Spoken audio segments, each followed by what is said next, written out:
Hi, I'm Jo Clark, and thanks so much for joining me today. This is a Redefining Midlife podcast, a podcast designed for the 40-plus woman who is determined to challenge society's myths and beliefs around midlife. It's for the woman who's inspired and ready to redefine midlife her way. Now, before I introduce you to today's guest, the incredible Melina Bagnato, I wanted to share a special invitation for you to join me at my free online workshop called From Surviving to Thriving, held on the 18th of January. Now, one thing that I know for sure is that most women are running on empty most of the time. It's all too common for women to find themselves last on their to-do list and feeling constantly exhausted, stressed, and overwhelmed. In fact, that feeling of just being okay or just surviving is a default setting for most women in their 40s and 50s. Now, short term, this is okay, but long term, over many years, it is going to create many issues for your health, both now and in the future. And sadly, as you might already be finding, New Year resolutions don't work. In fact, they have an 80% failure rate. 2023 doesn't have to look like this for you. So if you want to make changes but you aren't sure where to start, then my free workshop is perfect for you. I'm going to share how you can successfully reach your health and wellness goals, and you'll be able to leave the workshop with a clear plan that suits your needs and your lifestyle. You'll discover that making changes doesn't have to be difficult, that your life can be different, and that you can actually thrive. The ripple effect that this will bring to you is life-changing. I know because it's worked for me, and I've helped many other women as well find that they can thrive in this middle of life. Head to the show notes for the link or go straight to www.joclarkcoaching.com/thrive, and you can register there for one of the free workshops. You've got absolutely nothing to lose and you've got so much to gain, and I'd love to see you there. Now on to today's special guest, who I know you are going to love. Melina Bagnato's mission is to help women understand, accept, and love the body they're in. She wants other women to feel confident with their own personal style and feel radiant and fabulous as they step out of the house. And who doesn't want a little bit of that in their life? Now, Melina is a qualified stylist and colour analyst with 24 years of experience in designing, buying, merchandising, garment importing, and working with numerous magazines.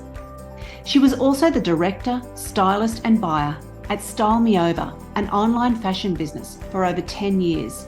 And she's styled thousands of women and collections.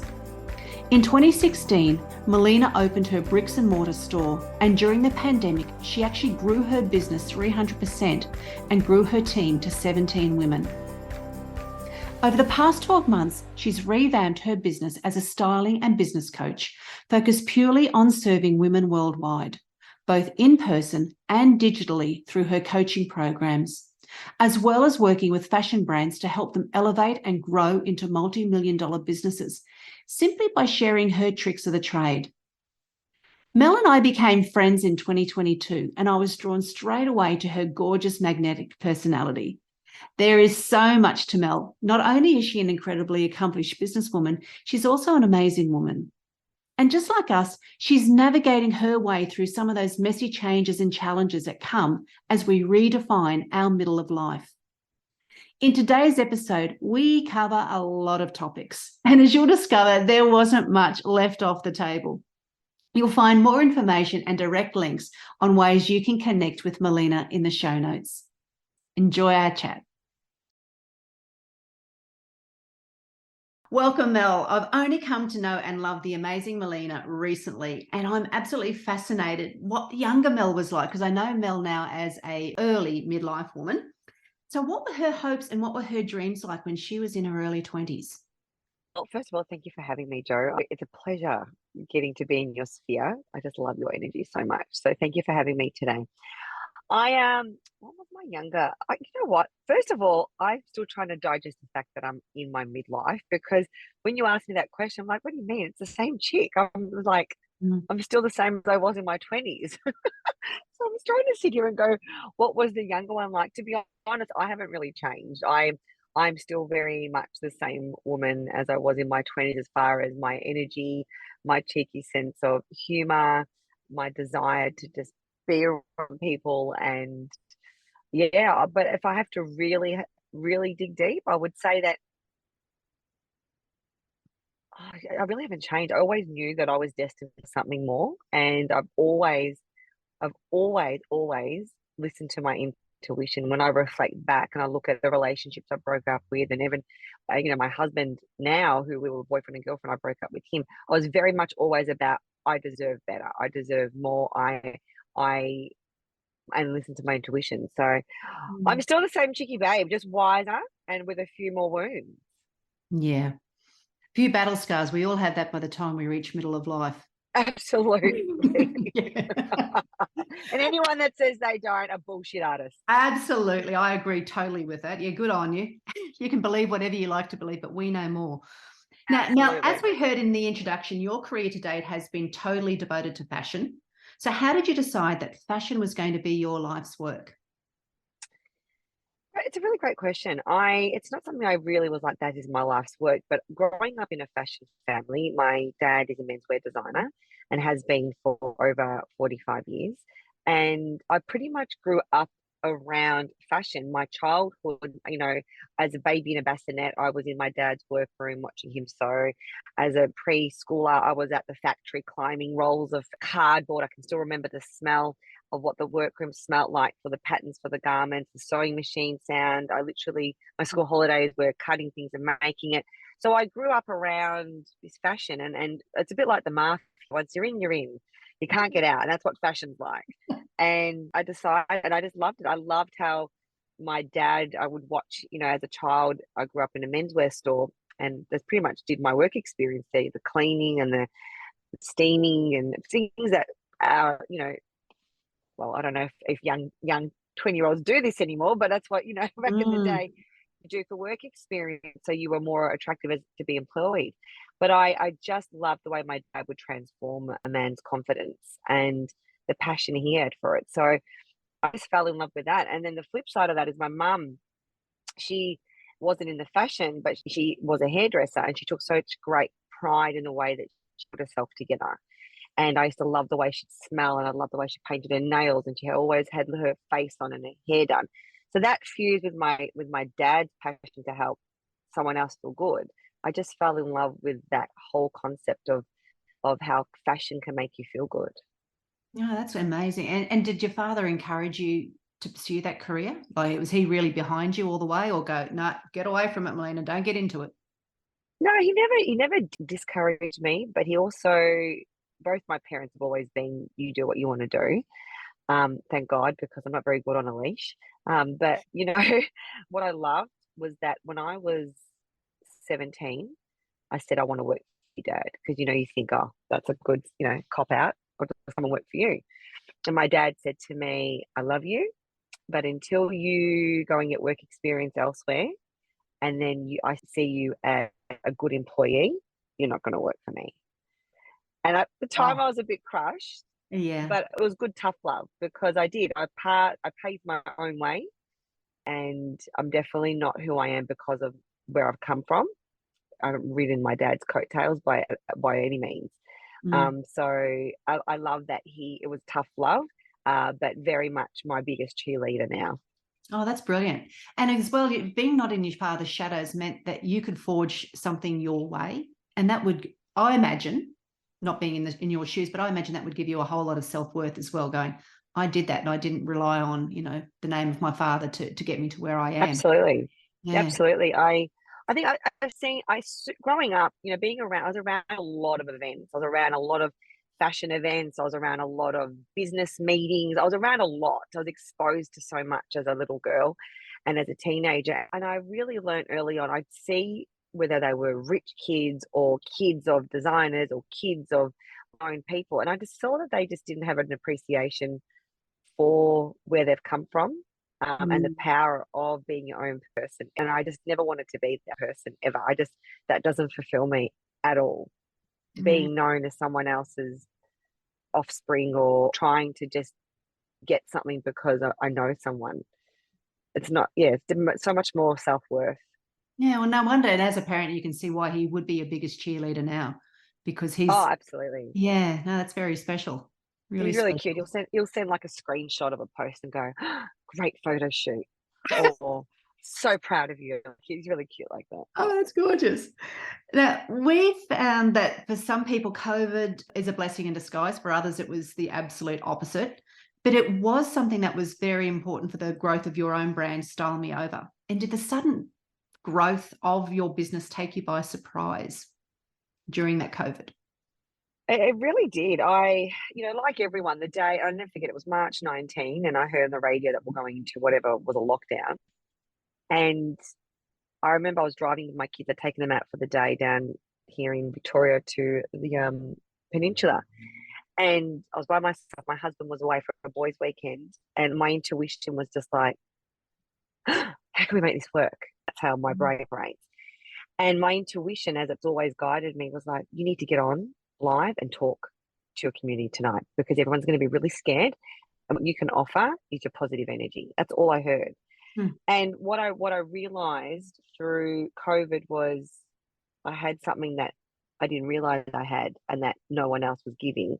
And that was a place for people to come and be while everyone was locked down, whatever, Australia wide. And I was able to serve my community and build and connect with them authentically in a way that I'd never really done in my business before. So because of that, my business grew 300%. It was ridiculous. Wow. It was ridiculous. And I also took calculated risks. Like most fashion businesses were like, oh my God, I'm not going to do anything, or I'm not going to buy any more stock because no one's got money, and just buy into the media.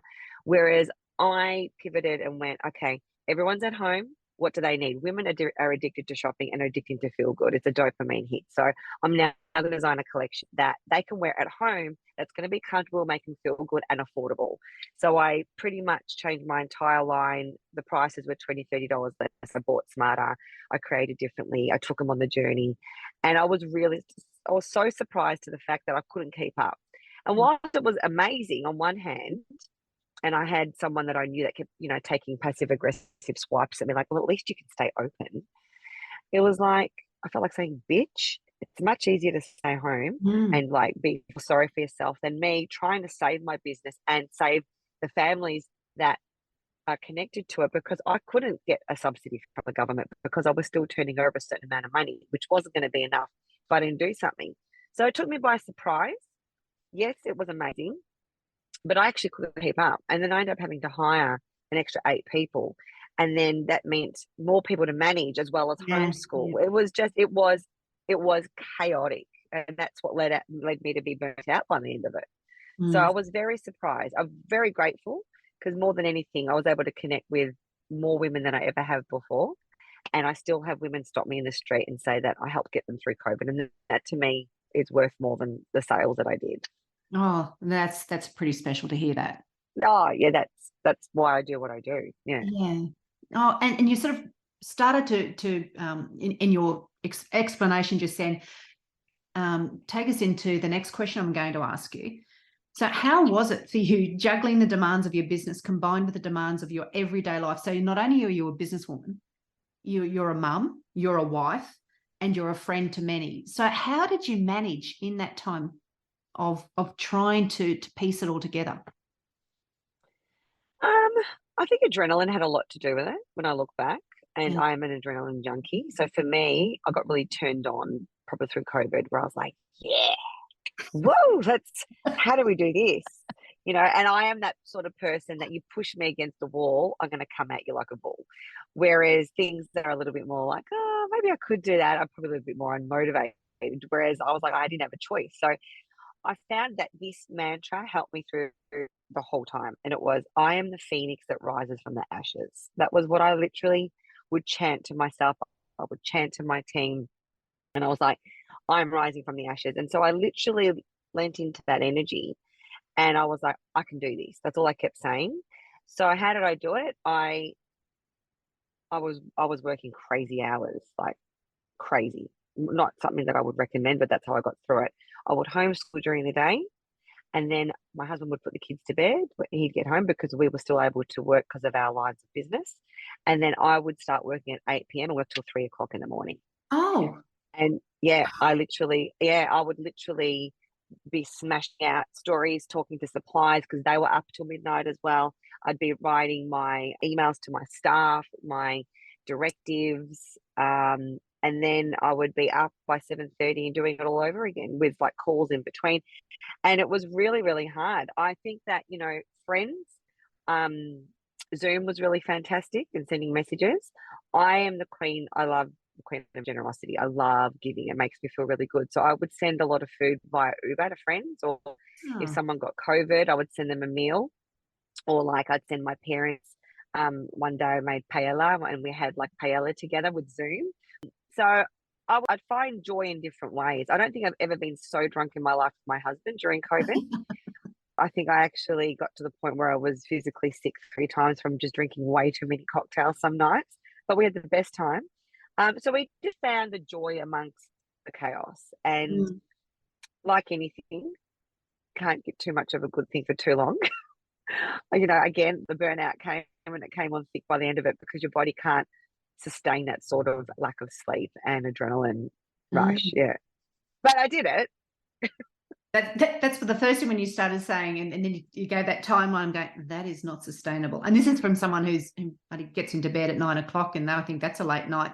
3 o'clock to me is probably something I could do once or twice a year, and I suffer incredibly. So how you manage that Yeah. for such a long time, and then to be I mum, know. the demands of Well, little kids. Oh my God, that's another level again. look, I had to. I had no Mm. choice. That was how I saw it. I have no choice. And I think that I felt like I'd been given this blessing that I could do something. So I had to.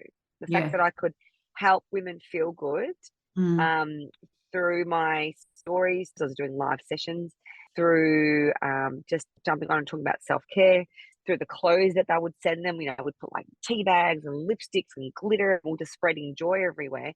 And the other thing was I got someone to help me with the homeschooling in the end. The business Mm. grew so much that I couldn't do it. So I actually employed a young girl for that time to help me with the homeschooling. Yeah. Yeah. Yeah, no, that makes sense. Now, Mel, I've come to know you as someone who isn't afraid to take risk and will take action when something doesn't feel right, because you're very, very intuitive that way. And your business and your services that you provide has gone through a lot of changes this year. So can you tell us about those changes and the why behind them? Sure. Yes, I am very intuitive, meaning that I listen to my gut instinct. And some people call it flutters in their belly. For me, it's a feeling that I get, and it's like messages in my mind where it just makes sense. After I went through that 2 year growth, I decided I just can't sustain this sort of anymore. And I actually fell out of love with my business the way it was. I just Mm. became a burden. And I'd never experienced that before. I'd always loved my business like a full child. Like I just loved it so much. Just like we never say no to our kids, I never would say no to my business. I would make it work. And it got to the start of this year, literally January, and I was like, I actually don't want to go back to work. I was getting anxiety about having to go back and manage this big team and do another collection. And I just realized I don't love what I do anymore. So I had to dig deep and sort of reflect on why I felt that way. And this particular day was so vivid. I got to my parents' house. They're about to go to Bali, and I was like really emotional. And I'm like, I'm just over it. I'm so tired. And my dad just leaned over. He was like, "What is it going to take for you to stop?" Mm. And I'm like, "But if I stop, then I'm going to let down my staff. I'm going to let down my community, this huge community that I've built that rely on these collections that I put together because I can't get him anywhere else." And blah, blah, blah. And my dad leaned over. He's like, "Are you going to wait to get sick?" I was like, "No, well, no." And then he just leaned over and went, "Then what the fuck are you waiting for?"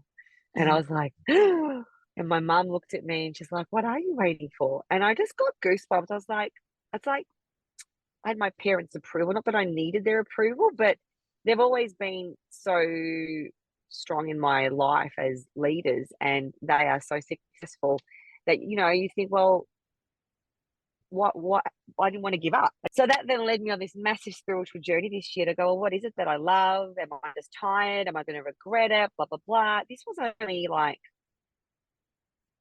April, yeah, this year. Mm. Yeah. May I did a retreat. I went away somewhere for 3 days and I just breathed and I just like listened to myself of what I wanted. And all I truly want is to help women feel good about themselves. And I want to empower women to use their voice, to know that they are worthy, that they can feel a certain way the moment they decide to. And that dressing is just really a complementary way to do that. And I realized that I'd become a retailer and that just wasn't enough for me. Anyone can sell clothes.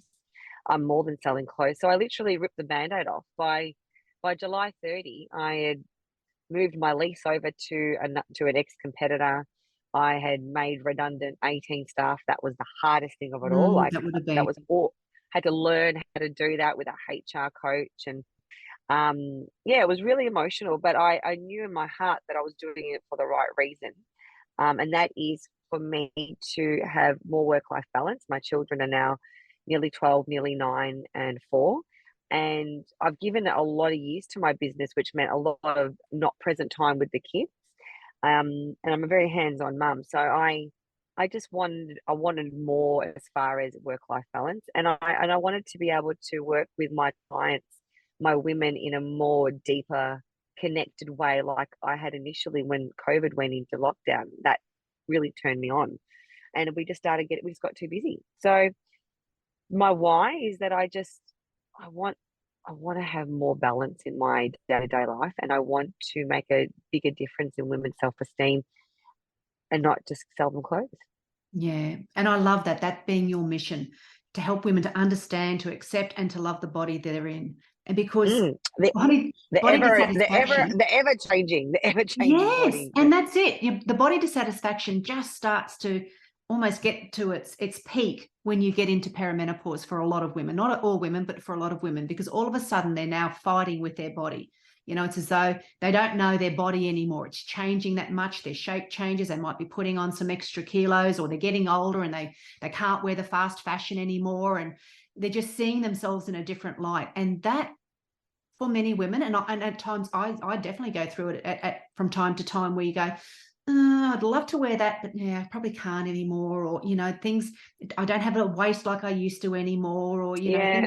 things aren't as perk as they used to be. So I probably can't get away with it anymore. So what suggestions do you have for women to make peace with their body again and feel more comfortable and confident in their own skin?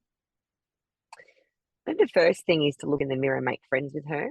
And I think that, and I go through this every day. So don't think that I'm sitting here going, I love my body. It's so amazing. Like it's normal to have what I call the bitch in their head, that little voice that when you look in the mirror goes, oh, look at your fat arms. Oh my God, look at your fat gut. Look at your it starts you. So my number one tip would be when you hear that voice in your head, which is the bitch, you say, I'm not listening to you. This body's gone through a lot.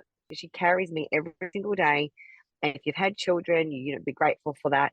And if you haven't, then this is just the way I am. I go through it every day. And what my suggestion is buy bigger knickers. Buy bigger knickers that are higher. I have their sensible knickers now. Well, mine aren't sensible. Mine are sexy still, right? I've Mine got a are couple of sexy. those as well. Yeah, but I don't wear that. Yeah, it depends when you wear them, right? I wear mine just because, right? I don't wear them just in case I'm going to get lucky, right? I wear my knickers, right? So the second thing is go buy clothes that fit you now. Yeah. Stop trying to fit into the wardrobe that doesn't fit you at the moment, because all it does is it makes you feel ashamed of yourself and then you go and hide. So you do two things. You either own it or you do something about it, okay? I'm sort of at the moment in between. I've owned it for a while.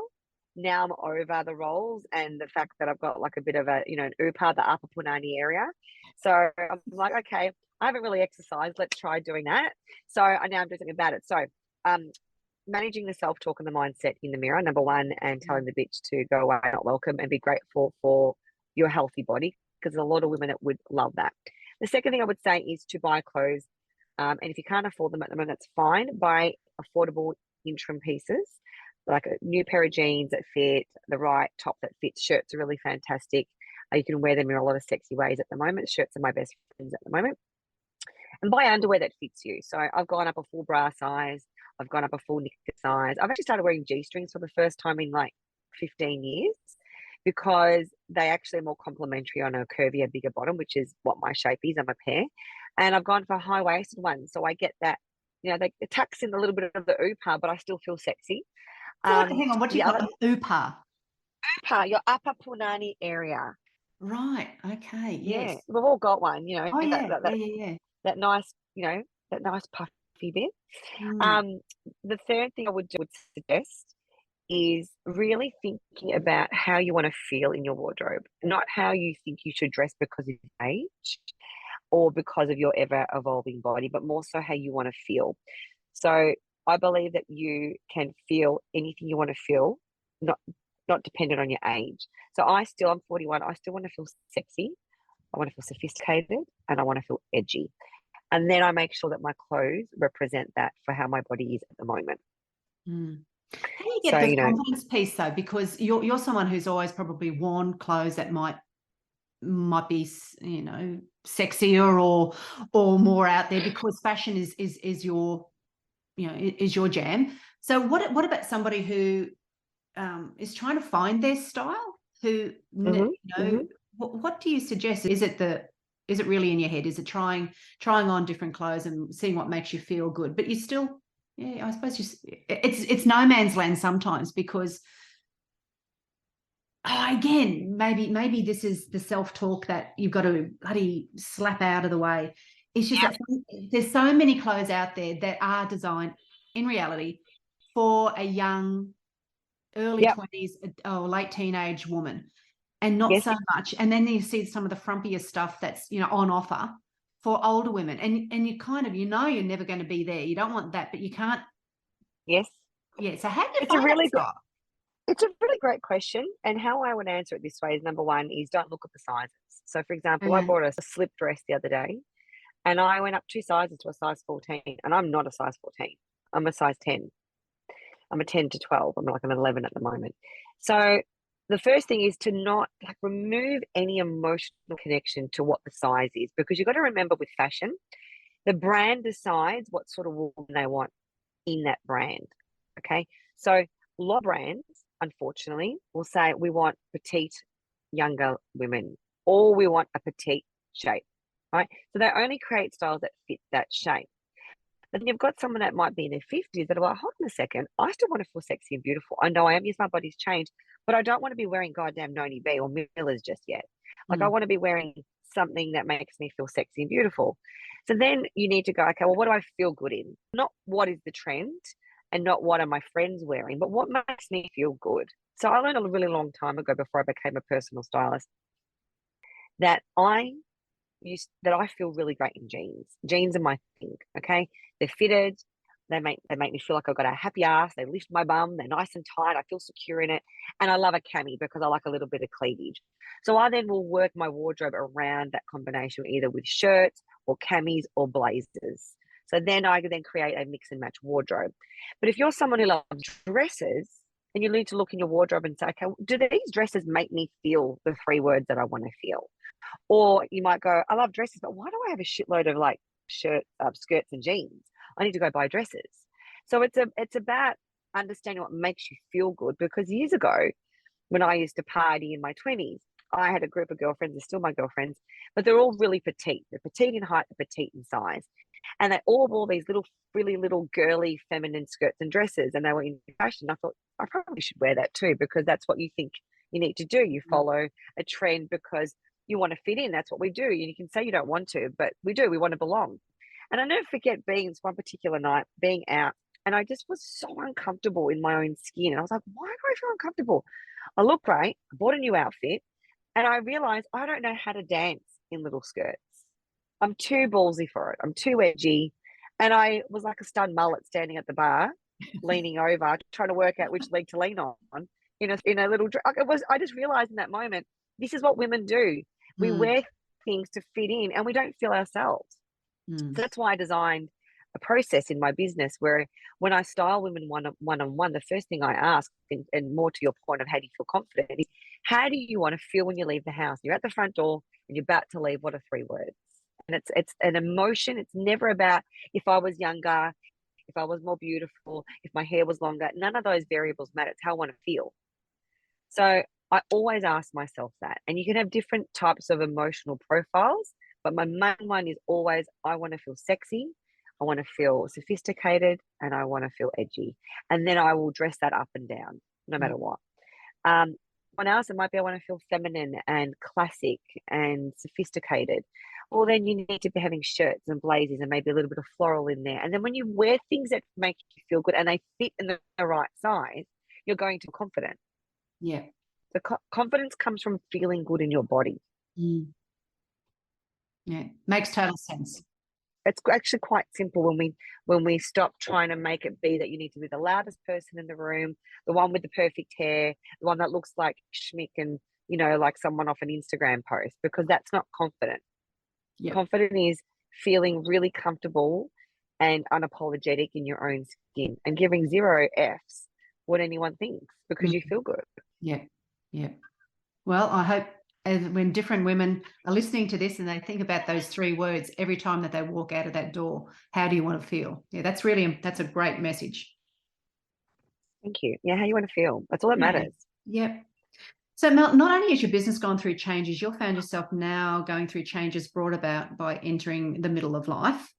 Even though it sounds daunting when someone's saying, you know, your midlife, we'll call it middle of daunting. Life. What are some of the good and the not so good moments that you're noticing? Okay, let's start with the good. Yes, let's start with the good. Let's start with the good. The good things I've noticed is that I have an intolerance more so than ever to negative people. Like, I just have a no bullshit radar on me like never before. And I remember hearing people say that when you get to midlife, you actually have a smaller circle of friends because you just have no tolerance. So that's a good thing, because I thought I was a no bullshit person before. Now I'm a really no bullshit person. I just cut friendships left, right, and center or connections if it's not authentic. So that's one good thing. I think I'm loving the wisdom that comes with being midlife. I'm really enjoying it's like I feel like a puzzle's just sort of come together, if that makes sense. I've been looking at all these pieces for so long and it's come together. I'm not really sold on many more good things just yet, because I've just entered the midlife area, and to be honest, I've probably struggled with it more than I thought I would. I'd never seen myself as midlife. But the other day I was like, I'd love to live to like 85 minimum. And then I went, shit, I'm halfway there. I'm in midlife. That's why I had a midlife crisis this year. But I think that what's not so great is that I do have a very young spirit, and I think that I'm still in my 20s because of my energy. And and I love playing with my inner child. And there's that little girl in you that loves to have fun, and that will never die in me. And sometimes I've got to remember when is the right time to execute that, because I'm now 41. Another not so great thing, I suppose, is the body is changing. And I think that what's been interesting is for me to have to practice what I preach. And I think I think I'm going through this exercise because it's going to help me understand women more so than ever. It's like, I call it life university. You can't be a really great coach or a mentor unless you've gone through it yourself. And I've always spoken about it because I understood it in my mind, but I never understood it in the core of me. And I think that's been the hardest thing. You know, the body's changed, like it's gotten softer, the stomach's grown, my pelvic floor. I've had pelvic floor repair a few years ago, but it's dropped again. So back to stage 2. Love all the hair growth. Love all the hair in the moles. Loving that like a witch. That's not the worst of it, of course. And really the mood swings. I feel like I've hit bloody adolescence again. I feel like a raging teenager, but I'm all horny with it as well. So that's pretty good, I suppose. That's probably the good thing, yeah. Well, that is a great thing, because some women have the absolute opposite. So, mate, keep whatever you're doing, keep doing. Well, you know, it's all the I've had a lot of spiritual healing, lots of herbs this year, a lot of vitamins, and back doing the medical floors. That's meant to juice it up and wake it up, I think. So giddy up. But look, it's definitely. I told you I was being. I knew you'd weave sex in here somehow. I knew it. Why not though? Isn't that like it's a very important part of our. Yep. you and I sat next to each other, and I hope you've spoken about it because you are no bloody angel when it comes to this topic. But, I love that about you, that you shared certain things with me. I'm like, yes, I can be a horny, chicky babe in my 50s too. Like, no one wakes up in the morning and goes, I don't want to feel really sexy and be ravished by my husband or someone. No one says that. No one wakes up and goes, I want to feel like a fat, old, ugly chick that no one wants to make love to. No one says that. So why shouldn't we talk about it? Why shouldn't we talk about how we would like to have sex and good sex? Why don't we talk about wearing good underwear even when we're not getting laid? Why shouldn't we talk about feeling sexy without thinking that we're showing off and needing people's attention? It's an internal thing that we want to feel. Oh, it is. And, you don't suddenly become less sexual just because you become older. It's one of those, it's a myth. And I think that's, and again, that might be why a lot of women struggle, because you're seen as being really sexual when you're younger, but you still got that part of you. Well, some people do struggle, and there's help that people can get if they do struggle in those areas. But it's an important part of your being, and I can't say that I've not enjoyed this stage of life. I mean, my husband and I still have a great sexual relationship, and we bloody love it. And why not? And look, I think that for those that don't, and I speak to a lot of women about this in the way I coach when I'm talking about, and that's why I'm a style, confidence, and business coach, is that confidence part you asked before you feel confident is being friends with that person in the mirror and being really kind to her. Like, if you were your friend, you would never say the things that you say to yourself in the mirror. You would never say, oh my God, my husband probably doesn't want to have sex with me because I look like this. Oh my God, he's probably noticed my fat gut. Oh my God, I should cover my clothes and hide. If you said that to someone, you look old, you are ugly, you should hide your arms. No one wants to make love to you. You want to be friends with that person. Yet so many women let that bitch in their head rule them. So it's, you asked before, what's the number one thing? It's managing that mind and telling her to take a hike, and then saying what you'd say to a girlfriend if she was to say that she felt those way. Yeah. Because then when you feel confident, you're going to feel confident to instigate having sex, or you're going to feel confident to wear something that's a little bit sexier, that makes you feel more confident. And people then give you compliments, and it's going to make you feel more confident. Like it's like a dance, it's a flow. Yeah. Yeah. So you're feeling like this now. Think about 10 years' time when Mel's in her early 50s. Are you concerned? Right. I know, isn't it? Are you concerned? Are you concerned about growing older? Because look, I'm 50, almost 55 now, and I go, it doesn't worry me. I'm looking forward to it because I'm loving this stage of life. And so you inspire me like that. So to answer your question, I'm going to be really honest. I'm going to say yes initially because of what's around us at the moment. There's a lot of like girls pop ties, their faces look over pumped. Everything we see, there's like skin out and that.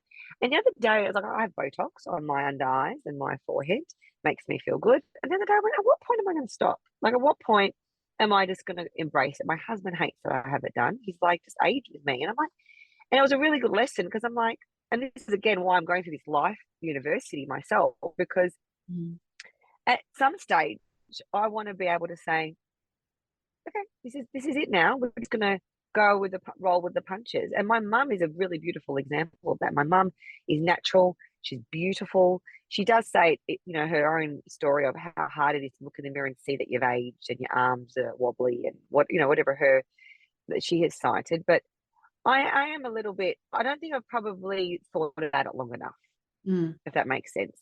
And the only time I've ever thought about it is when you and I sat next to each other in our mastermind retreat, and I've really openly spoken to someone in their 50s, because let's face it, most people aren't open. Most people don't say, oh yeah, I'm loving making love with my partner at this stage of life, and oh yeah, I love embracing this. No one really talks about that to that sort of depth. Everyone around me is probably more in their 40s. So you probably started that reflection for me when we initially met earlier this year. Am I scared? No, I'm excited about where I'm going to be and what I'm going to achieve and who I'm going to be on a deeper level then. Am I scared about what I'm going to look like? I think more so because I don't exercise and I probably don't look after myself as well as I should. That's how I'll answer that. Yeah. Yeah. Because that's one thing I was going to ask now, because midlife and when we get to our 40s and 50s, because our body's not responding the same way it used to when we're in our 20s and 30s, we've got to start listening to it. So we also have to think about how we're going to care for ourselves, not only now, Yes. but more long term. So if you're feeling like this now and things might be getting a bit achy, what's it going to be like 10 years, 20 years time? So really preventative things. What are you doing to support your health and your wellness? So, well, this year's been like one of the, you asked why I turned around things this year, is that after the burnout, I really felt unwell. And, if you start to hear about people dying young or cancer, and it really got me quite scared. So this year I did the most amount of tests I've ever done in my life. I mean, I've got a scan of my back, so I know I've got scoliosis now, and I've got a tilted pelvis. So I really need to start doing Pilates for that. I am aware of where my hormones are at, so I'm seeing a naturopath and taking vitamins for that. I'm really supported by a lot of Western and Eastern medicine, and all of it points down to me moving and exercising. So I'm not scared of so much now that I've got that awareness. And so I think the biggest thing I'd love for anyone listening that maybe is in my situation, whether you're in your 40s or 50s or 30s, is stop and think how you want to look and feel when you're older. So I look at my nonna, she's literally bent over. She cannot stand up. And I'm like, well, that runs in the family. So I don't really want to be that woman. And then I hear myself say, well, what are you going to do about it? You might feel great now, but what are you going to do about it? So I'm now in the new year starting clinical Pilates and joining a gym, but a holistic gym. So I hate gyms, but something that and I'm starting dancing. Going back to dancing. That brings me joy and moves. Yeah. I have drunk way too much over the last few years, the cocktails, and I do love a few glasses of wine. My liver is backed up. My liver needs a good detox. So in the new year, doing that and mindfully, not drinking as opposed to just getting on the cocktails a few too many. And the other thing I'm doing is being aware more so to move because of my mental health and how it affects my perimenopause, my beautiful rolls and that, because sitting still and just hoping that it just fixes itself like it's always done for the last 41 years, I've just gotten away with not having to move, is not going to work. And I do want to be a strong grandmother. I want to look after my grandchildren. I do have fibromyalgia. I've been able to manage that, which is a form, it comes under the arthritis family and is flared up from stress and certain foods. So I've done a lot of understanding of what makes my body tick, what flares it up, and now taking away either the stresses or the foods or the chemicals that I put in my body that flare all that up. And I'm looking forward to being proud of myself more so of the steps that I'm going to be taking in the new year. So then when I am 51, I'm going to be one healthy mother. You will. Absolutely. If you start putting all of those things into place, absolutely you will. And you've got that team behind you as well. You've got the knowledge behind you. It's just putting those things in action. And it's just one little layer on another, rather than trying to do everything at once. That's not going to work. And that's where a lot of people fail, because they try that, they know so much, then we'll do it all. We'll have massive lifestyle changes. And that's when, it works well for a month, maybe 2 months, and then the wheels start to come off and you're back to square one again. So exactly. Yeah, good. Well, I'm looking forwad to seeing what the 51-year-old Mel's like. What's something you'd love to do in the next 10 years? All right, so from now until, you are 51, what would you really love to do? The next 10 years, I would love to be a qualified life coach and NLP coach. So the neuro-linguistics programming. So really understanding on a deeper level the way our brains work and how that affects more so our choices and in turn complement my style and confidence coaching. The other thing I'd really love to do, and I laugh because it's so left field, but it's really strong at the moment in my intuition. I'd love to be a dance teacher. Well, you can. Why I can't know. you? And there's no reason why I can't. I've actually already applied to do something. I'm laughing because it's so random, right? But I love dancing so much. And what I realized of late is, especially when you and I had a good dance at our last retreat, is that when you dance, you don't think of anything past, future. You don't even think about anything really in the present. It's just feeling of joy and bliss and freedom. And it's such a great way to release all that shit that's in us that, we bottle up or over obsess over. And I've discovered recently there is this exercise dance program. It's not Zumba. That is like a sexy sort of dance. And I've noticed that no one really does it in Victoria. So I found a niche opening there. And I would love to Of be able course to, you did. of course I did. That's what I do. That's why I'm such a good business coach. I would love to be able to be qualified in that and then offer that at my women's retreats and just have that as something else that I offer. Yeah. Yes. In fact, I'm just trying to think now. I went to a restorative yoga, Reiki session at my yoga studio, and they had part of it was a women's sort of half-day retreat, and they had a dance component as well. Oh my God. It was it was good fun. Yeah, it was one of those things where Yes.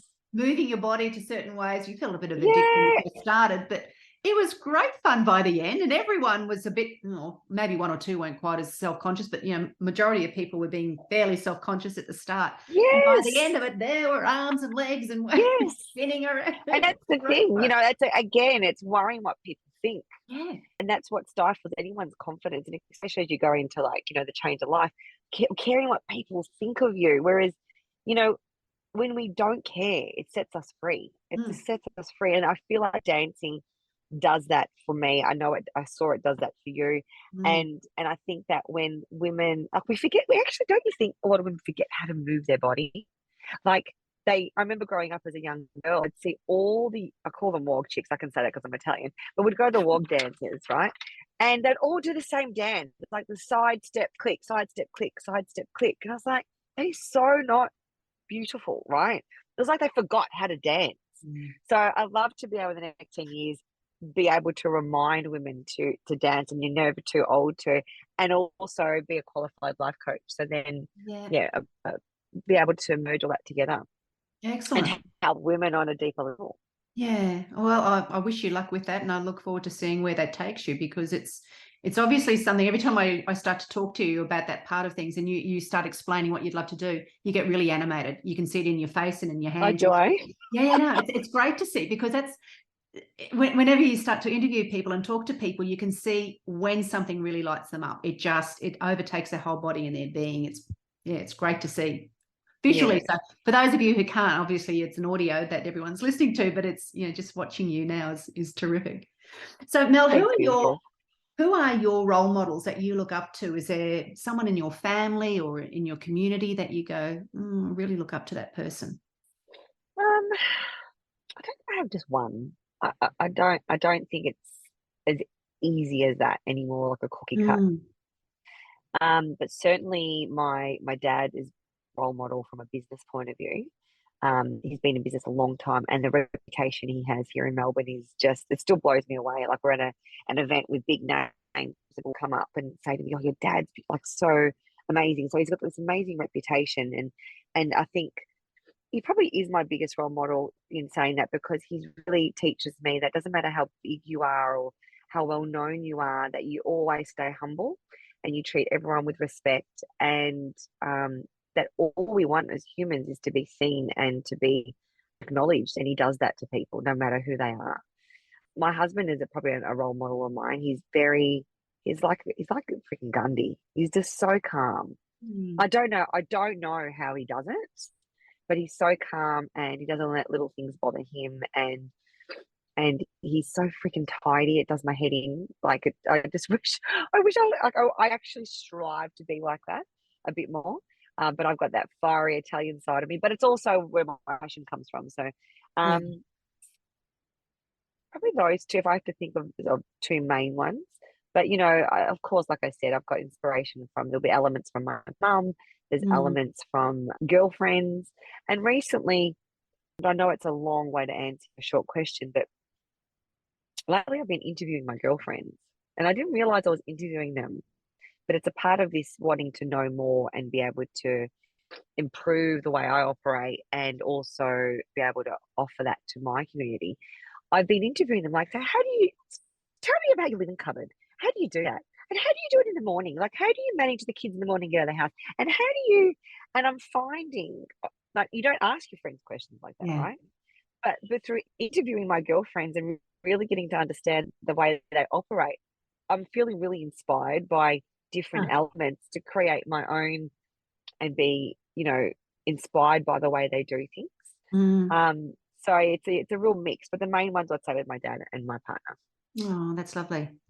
Now, my final question for you is, if Right. you could look into the future, what do you hope that 80-year-old Mel will say about current day Mel? Oh, gee, why did that just trigger me? Nervous laugh. Well, the first thing I would say is that I still feel like the same woman, and I'm so proud that I got to this age. And I would say about me now that I'm really proud of the woman she's become, and that she was brave enough to put herself first rather than just do something because she could and it was working. And that she's a really great mum, a really great friend, and that I'm just really proud that she's just put herself first. Yeah. Yeah. Well, That's what a I'll good say question. it is a good question, isn't it? Well, you are a gorgeous soul, and I've loved having this chat with you today. And thank you so much for your time and sharing all of the things so openly, as I knew you would be a very open book, but so Always. open. And I Always really with me. appreciate it. My absolute pleasure. I feel like you and I could just keep talking for hours. We could indeed. We'll have to do it again soon in person. Pleasure. Thanks so much for listening and sharing your time with me today. I'd love you to hit subscribe on Apple Podcast or your favourite podcast app to keep spreading these empowering messages. Please share this podcast with other incredible midlife women in your world. Join me again next week for another redefining midlife conversation. Thanks again for tuning in.